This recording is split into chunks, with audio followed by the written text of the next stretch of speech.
কি হয়েছে?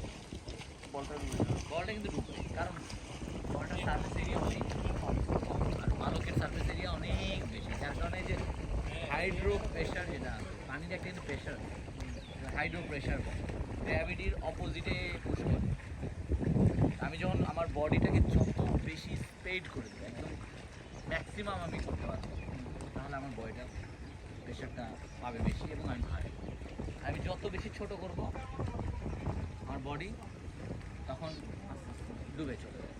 আরেকটা জিনিস হচ্ছে, একটা এক্সাম্পল দিই আপনাকে, কোনোদিন দেখছেন, এটাও একদম টেক ইট ইজি, মরা লাশ পানির মধ্যে ডুবে আছে, লাশ পানির মধ্যে ডুবে থাকে, লাশকে ডুবানোর জন্য যে 7 মার্ডার হলো, যেটা নারায়ণগঞ্জে ইট টিট বাধায় দিছে, তাও লাশ ডুবে থাকে।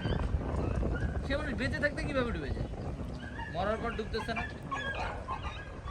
কারণ কি মরার পরে একটা মানুষ কোনো দিন এমন বডি কিন্তু পুরো ছেড়ে দেয়।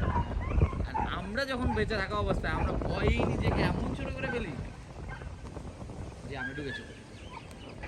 আপনি ডুবে গেলেও একটা সময় পরে ভেসে উঠবেন, ওই অত দূর পর্যন্ত আমরা থাকি না। পানিতে ডোবার 80% কেস হচ্ছে স্ট্রোক।